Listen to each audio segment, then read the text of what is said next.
Hello everybody, welcome back to my channel. In today's video, we are reading the most popular books of 2024 according to Goodreads. So I will say, these statistics really did surprise me. Some books I expected to be on this list were not on here at all, so clearly I was not in the loop this year. The first genre we are going to be reading today is historical fiction, and if you watched any of my other most recent videos, I did say I will in fact never be reading a historical fiction ever again. And well, here we are. The book we are going to be reading is The Women by Kristen Hanna. It got 253,000 votes. It way outnumbered anything else. Anytime I have read a historical fiction book, I've liked it, but they also tend to be very sad, and I try to stay away from like super sad books because I've kind of noticed, at least like for me personally, if I'm listening to like a bunch of sad music, reading a bunch of sad books, like I'm going to be sad. And I don't want to be sad. Let's just get right into the book and hope it's not overly sad. I did try to get the physical copy, but it kept on getting delayed on Amazon, so it should be here today. But I got impatient, so I started reading it.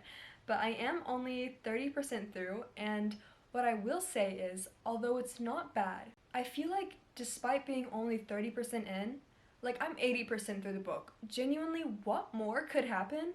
I don't get it. And also the beginning, like, it moved very, very, very quickly. And I'm just not realizing I did not talk about what the book is about at all. So basically, The Women is about the women who served as nurses in the Vietnam War, and we're following our main character Frankie after she was inspired by somebody telling her that women can in fact be heroes too. So she enlisted herself in the army, and now she's a combat nurse. So definitely room for lots of sad things to happen, but I'm hoping it was the most popular book for a reason. I know Kristen Hanna is a very, very popular author, so this is my first read by her, so I have high hopes. That's all I'm gonna say right now. I'm gonna get back to reading and I'll update you with any thoughts I have over the book. So actually, as I was filming that last clip, the book was delivered. So yes, I guess patience is in fact key.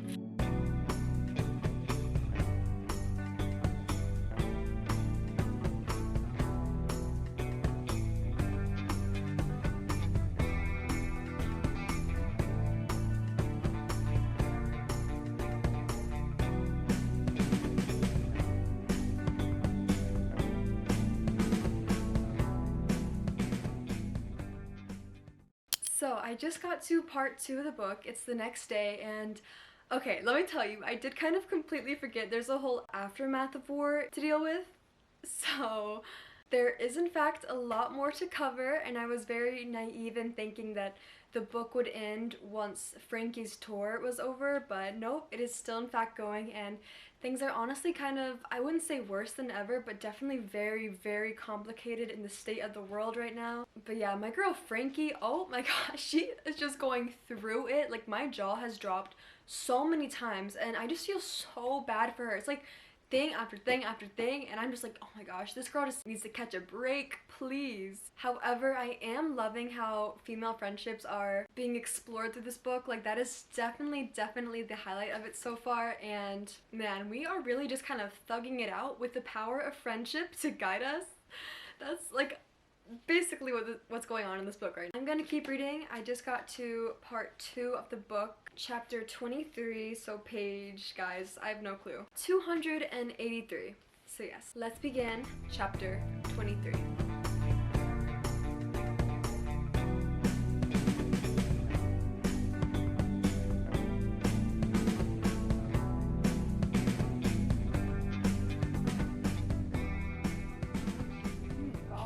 That's crazy. She just said, the average life expectancy of a helicopter pilot in Vietnam is 30 days. Days.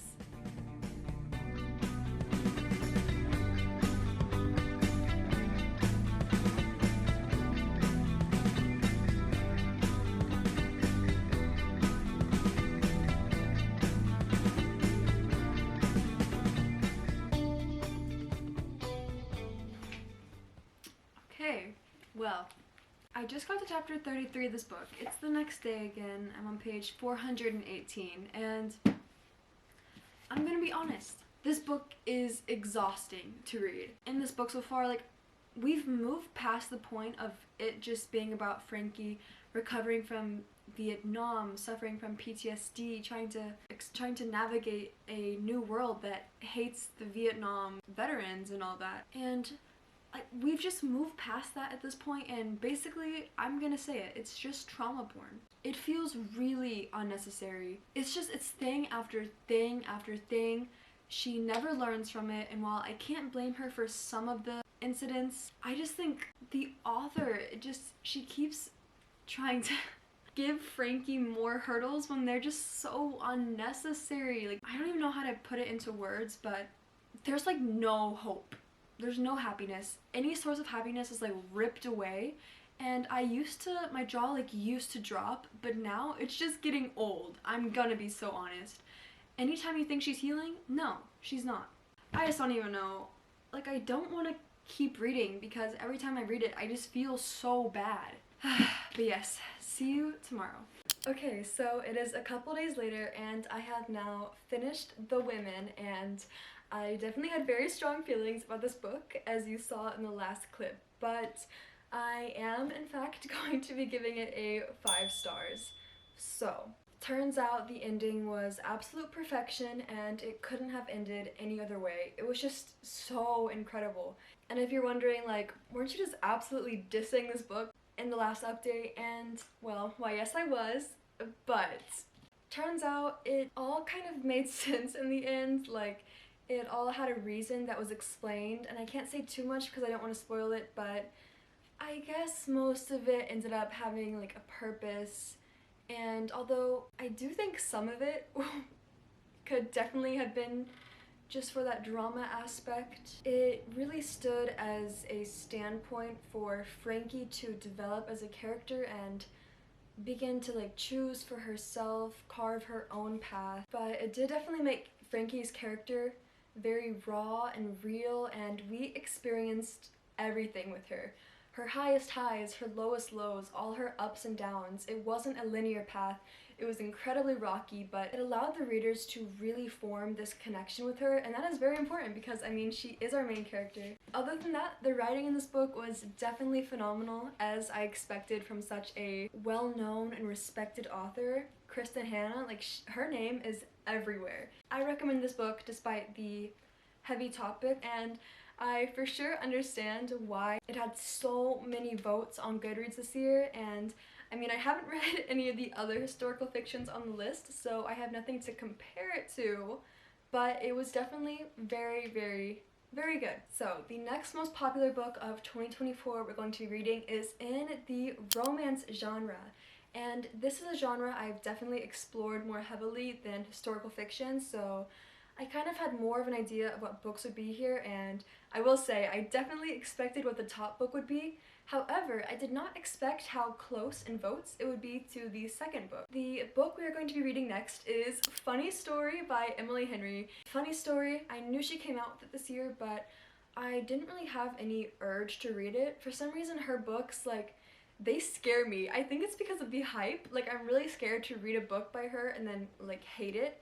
But then I'd have nobody to share that hatred with because everybody loves her books. Funny Story got 179,000 votes, and that is absolutely insane. However, what's even more insane is the second most popular book of 2024 in the romance genre was Just for the Summer by Abby Jimenez, and that book got 140,000 votes. So, I mean, definitely not super, super close, but a lot closer than the historical fiction genre was, and honestly, I feel like that's pretty close for how popular Emily Henry is compared to how popular Abby Jimenez is. So, funny story, I did actually have to refilm this entire clip because I just didn't like the last one, but that was days ago now, and I have started the book, unfortunately.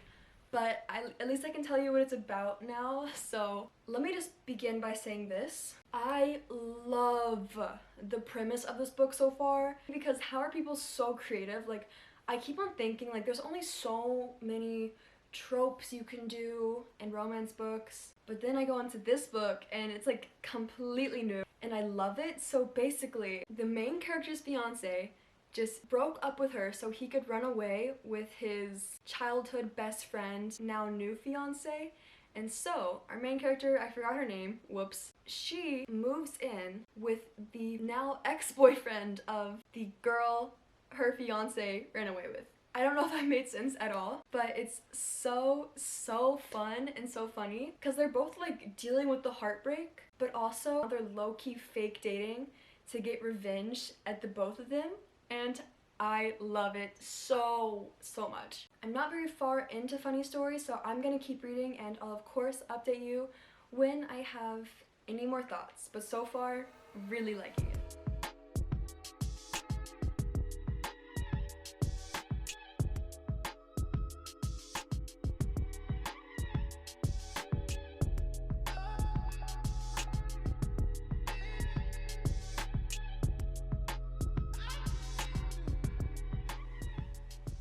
Oh my gosh.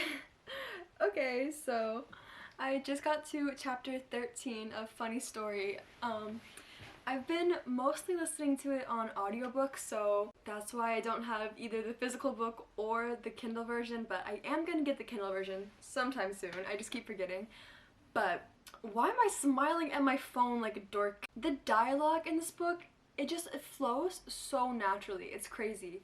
Every time I'm listening to it through the audiobook, I feel like I'm just listening to like a podcast or watching a YouTube video because you get so immersed in it, and I feel like I'm just listening to like two friends have a conversation. And I really love the tension that's been building up between Daphne and Miles. I finally know their names now.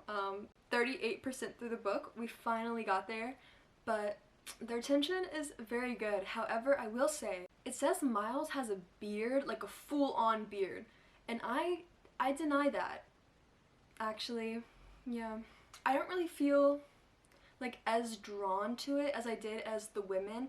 Like, I don't really find myself reaching for the book in any like spare time I have just to get to that ending, but I think that's partly because romance books always fill me with so much anxiety because you just know there's gonna be a conflict, and especially in this book, we're basically like counting down the days until that conflict happens. But yeah, that's all for right now. I will update you later about Funny Story. Finally got the book on my Kindle, so let's read. We definitely just ran into a conflict, and I was wondering about this. I was like,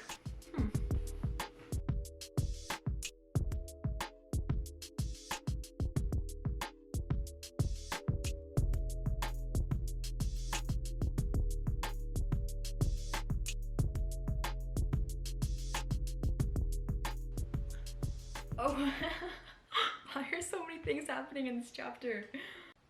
What? Bro, I'm so confused. I just got to chapter 31 and so many things just happened. I'm like overwhelmed. A little bit later, chapter 36.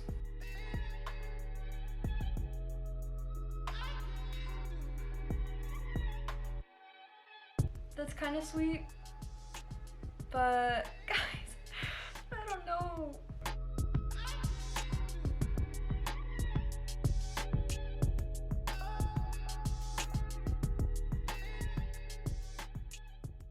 I think, is this the last chapter? I have 2 more chapters, but I'm still a little confused because like something was explained, but then I don't understand why this person said, like, I can't say anything. I don't know. Let's just, maybe this chapter will explain it.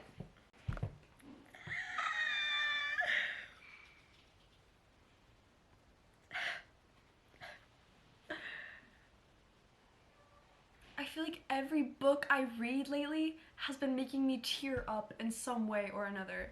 Maybe I'm just becoming a very emotional person, but like right off the bat, I immediately want to say like 5 stars, but I can't just say that because lately, like the last 4 books I read have also been 5 stars, so that's making me really question, like, do I just give out 5 stars really easily, or have I just been very lucky in picking books? Were there things I disliked about this book? Let me think. Honestly, I liked that part. That one part was explained. Any characters cringy? Yeah. Long story short, my rating. Are you ready? I'm going to give it a 4.5.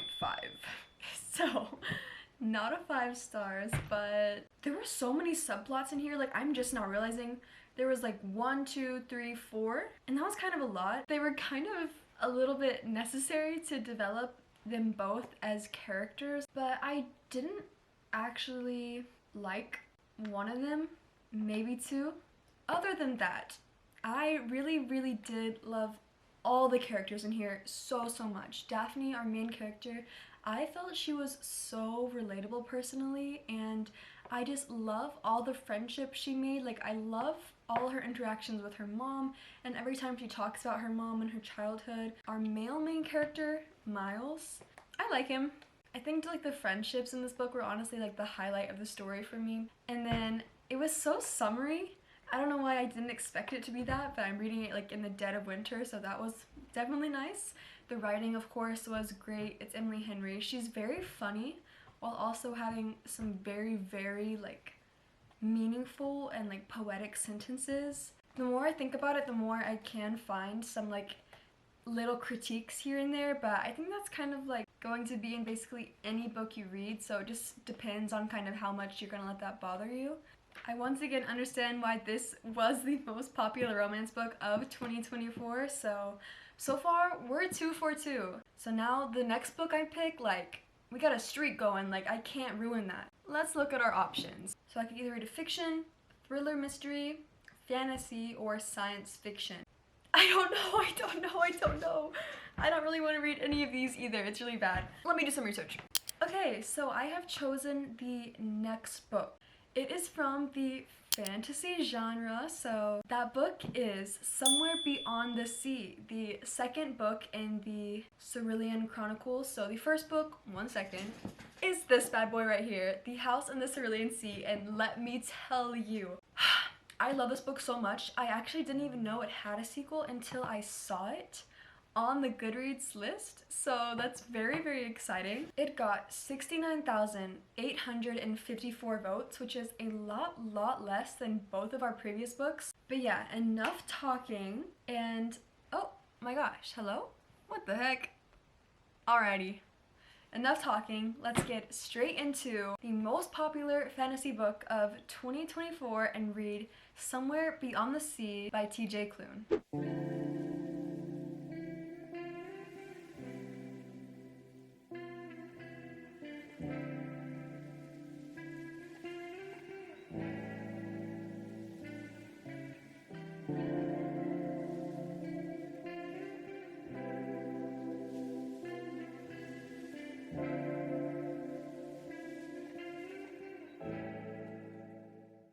I just reached chapter 6 of Somewhere Beyond the Sea, and it is definitely a lot more high stakes already than the first book was. We have a lot more to lose. And if you are completely lost and have no idea what I'm talking about, let me briefly describe what the first book was about. So within the first book, we were following our main character, Linus, who worked with the department in charge of magical youth. So basically in this world, there's like regular humans and then like magical humans, you know? Linus was sent to investigate this orphanage on a secluded island with 6 of the most like dangerous magical kids, and he was like basically sent to shut it down, but then, you know, things end up happening. Very found family, there's romance in here. It's just all, it's very heartwarming, also a little bit bittersweet in some moments, but definitely I give it 5 stars. Like, I loved the book so much. It was very touching, very moving. I loved all the characters with my whole entire heart. And let me tell you, going into this, it's been years since I read the book, but I felt the same way towards like all the characters as I did in the first book. Like that, the first scene was, oh my gosh, it was so sweet. Honestly, like, it was so sweet.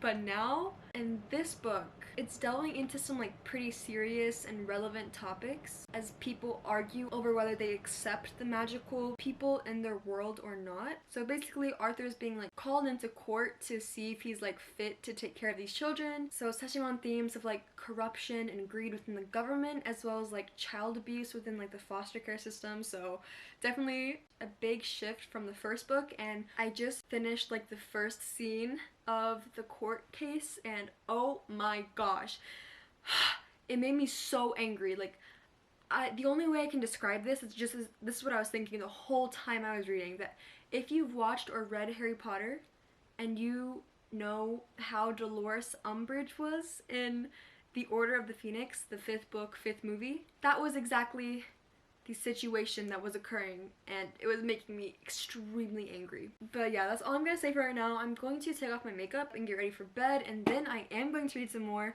I want to read at least one more chapter tonight, so we'll see if that's possible. These chapters are really long, but yeah, I will see you then.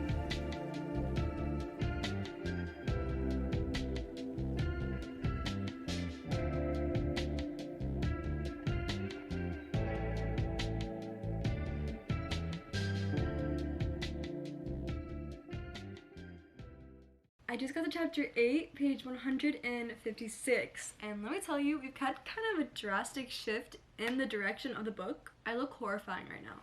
In the last clip, I was talking about how we were like doing a court case and all that, and I thought that would be the majority of the book, like Arthur and Linus in the city, going through all these trials and tribulations just like to fight for the rights to have their kids, you know, and for the rights of magical people everywhere. But no, it was just one scene. And now we're back at the orphanage and interacting with the kids again, and it's once again super sweet as always. But yeah, chapter 8, page 156. I'm gonna stop here for today and then hopefully read more tomorrow. We'll see.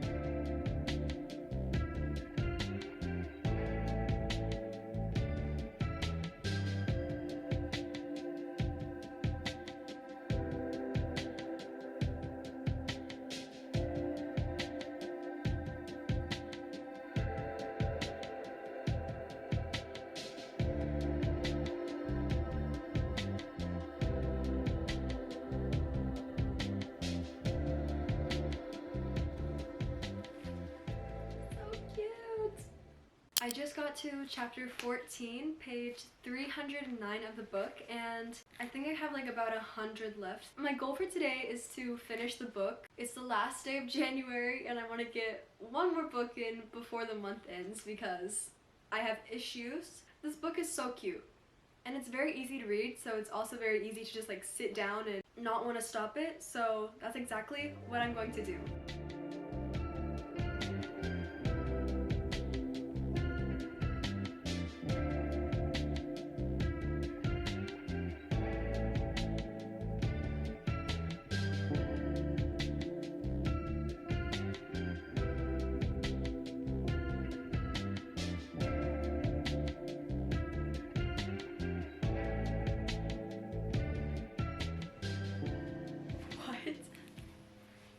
Okay, so I assume that was just like the conclusion, but that whole scene felt like a fever dream. Oh my goodness! I finished it! Oh, that was so sweet at the end. Well, I kind of already have all my thoughts for this book. Oh my gosh, can you hear my dog barking? Okay, are we good? Let's see. I just finished The House in the Cerulean Sea, and it was so cute. I loved it so much. I was kind of worried in the beginning that the author was trying to make it a bit more serious than it should be. With The House in the Cerulean Sea, that was just kind of like a happy, fun, like just a book of pure fluff, and I expected the same thing going into this one, but it wasn't. It did have a bit more drama, higher stakes for sure, but at the same time, I don't know if it's like meant to be taken super seriously, but I personally wasn't taking it that seriously. Or like I wasn't ever too worried about the characters, you know, because at the end of the day, this book, it's not gonna turn into something tragic out of nowhere. So I was just kind of having a good time. I was waiting for that ending scene that felt like a fever dream. I really enjoyed it, to be honest. It kind of elicited the same reaction I get whenever I read a super good thriller and then like all the pieces kind of click into place. Like this book was not a thriller in any way, but that ending scene, like despite how absolutely absurd it was kind of also really good. I was also kind of worried this book would just be kind of like a cash grab, but I do think it added stuff to what we experienced in the first book. I do think I'm probably gonna give this a 4 stars, but I kind of want to give it a 5 stars. No, I can't. I can't. I can't. I just feel like I'm giving too many 5 stars lately. But yeah, I really enjoyed this book. I can see why it's so popular, and also I'm gonna say something that's gonna be a little, maybe it was obvious to you, but it wasn't obvious to me when I started this video. So I kind of just now realized that the books that I've been reading in today's video, like the list I got the most popular books from, they're not the most popular books of 2024 in general. They're the most popular new releases. I don't know why that didn't click with me, because I was like, I feel like there should be other books on here. Okay, now we're going to be moving on to the 4th and final book I'll be reading in today's video. So our next genre is going to be mystery and thrillers. So I am kind of cheating a little bit because technically the most popular mystery thriller of 2024 was The God of the Woods by Liz Moore, but I read the back of it, I read the synopsis, I looked at some reviews, and I think if I read that book, I would kind of hate it. So I'm gonna not read that one just for the sake of my sanity. But this next book is, I heard about it more than I did The God of the Woods, so I feel like it can be the most popular, you know? But yeah, that is, hello, First Lie Wins by Ashley Elston. So I have seen this, I have seen a lot of people reading this, but I kind of have no clue what it's about at all. And with thrillers and mysteries, that's kind of how I like to go about it anyways, so kind of nervous to get into this one. Usually thrillers are either a hit or miss for me, and I've not read one in quite a while, so definitely gonna be something, definitely a switch of pace from these last couple books I've been reading. So yeah, let's begin the most popular, or second most popular, mystery and thriller book of 2024. Oh hey, what are you doing there? I haven't talked to you in quite a while. You're probably like, what? It's been 2 seconds. Well, I figured that last clip was January 31st, whenever I finished Somewhere Beyond the Sea, and today is February 18th. And I have read absolutely nothing at all, but we are going to lock back in on this video. I've just been so incredibly busy, but today at least I don't have as much stuff to do as I have these past couple weeks, so maybe I can read some of this. That's my goal. But other than that, we're just gonna continue on with the regularly scheduled program and get into reading First Lie Wins. I don't know if you can you hear that? I don't know if you can, but it's raining really hard right now and thundering very loud. It's actually kind of scary. I hope the power doesn't go out, but on the bright side, what better time to read a thriller book? Did you hear that? I swear, it's super loud. But yeah, I'm gonna start reading this officially because, I mean, the rain is gloomy. I have to. So let's start chapter 1.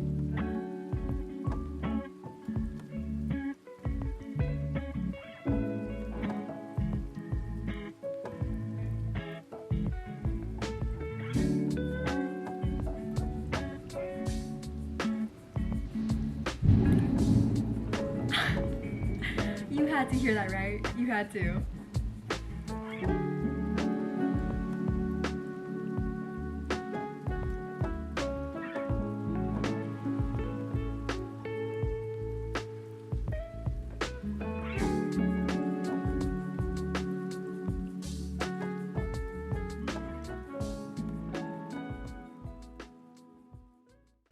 got to chapter 14 of First Lie Wins, which is page 127, and this book is definitely, I don't think it's necessarily a thriller. If you've ever read Stephen King's Billy Summers, it's kind of like that, maybe more crime fiction, mystery. But in this book, we learn very early on, like on page 5, so nothing I am about to say is a spoiler or anything.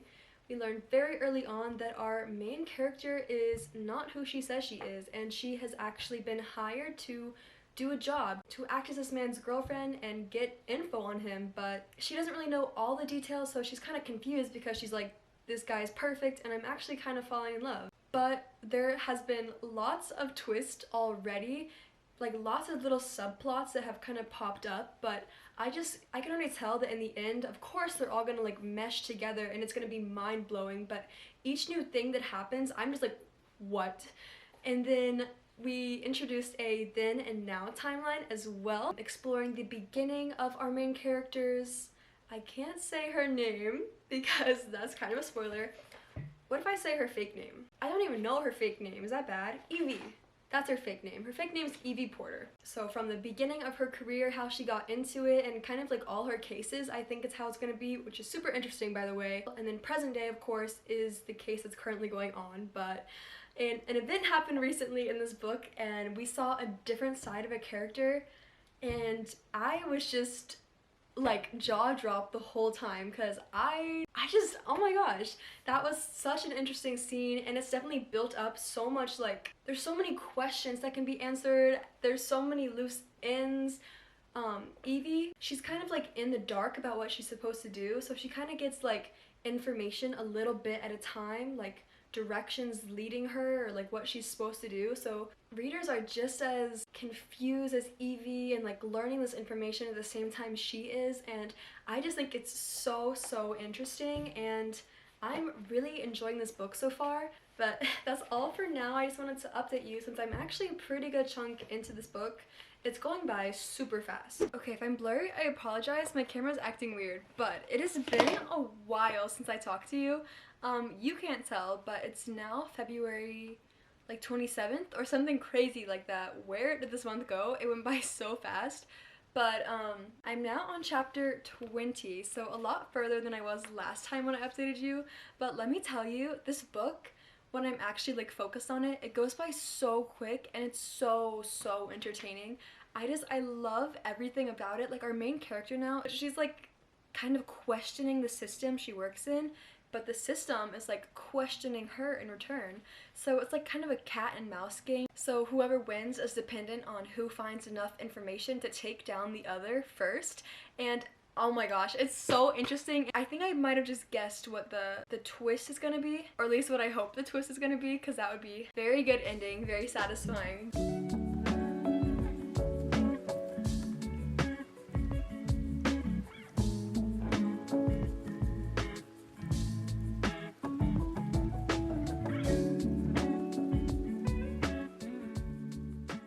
There's a new character that was like introduced a couple chapters back, and I feel like their relationship with the main character is a little suspicious. I don't know. Like I feel like it's sweet, but I can't tell if it's like genuine. I'm hoping it is, but I don't know. But I don't know. Chapter 25, and absolutely everything is happening right now. We have reached the climax. This is the end. This is the last stretch of the book. So let's buckle in because it's a lot.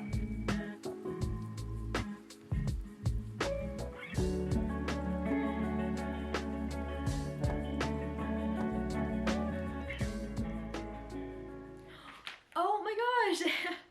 Everything's coming back into play. It's kind of like, okay, this is gonna be like a weird example, but if you've ever read Throne of Glass, it's like how Assassin's Blade, the very first book, manages to like tie into like all of the rest of the books in such huge ways that like you all realize nothing was a waste of time. It's so good. It's so good. Okay, like, I love smart characters, and I feel like our main character, Evie, she was so smart in this book. She had everything planned out like 6 million steps ahead, and it just was like so satisfying throughout the whole entire book. However, one thing I did notice while reading was that it was kind of like she had this sense of plot armor to her, like her and her little like gang, no harm could ever come to them. Like, it felt like they were invincible. And I mean, obviously, I don't want like my main characters to like get hurt or like die or anything, but at a certain point, it just seems so easy. Hi, cutie pie. I have a certain somebody joining me, but um, you're so cute. You're so cute. Aww. Like I was saying, after a while, it just felt like the characters had it so easy, a little too easy. All the high stakes I thought were there, it kind of just like dissipated. I mean, I don't know, like, I mean, she can't make the book too complex and like 330 pages, but it felt so simple. I don't know if that makes sense. I feel like you just kind of have to read this book, but I will say, like, I would recommend this to everybody. It was so beyond good, and I'm so glad I read it. I think I'm going to end up giving this like a 4 stars, maybe 4.5, but I don't know. I just, it was really good. So here's all the books. We're missing Funny Story by Emily Henry, but overall, I'm just really glad I did this video because for once, I wasn't the one like picking the books I read. It was already predetermined, so that allowed me to explore so many new genres well, not new genres, but just genres I don't usually read very often. Like, usually I just kind of confine myself to fantasy and literary fiction, but it was nice to like venture out, get into historical fiction, more romance, specifically Emily Henry. Like, I don't know why I'm always so hesitant to start a book by her. I think just because it's like so hyped in general, but yeah. Every single book ended up being very highly rated, and so many of these I have actually like continued to think about. Somehow this video ended up taking like 2 months longer than I thought it would take to film because of my crazy busy like schedule and stuff. Like, currently it's March 3rd. Yeah, it's actually my birthday today, but I kind of expected this video to be done by early February, so that's great. But okay, back on track. Actually, I don't even know what I was talking about. Oh yeah, I was talking about how these books have actually stuck with me, and I can definitely confirm the rating since it's been, you know, so long since I read them.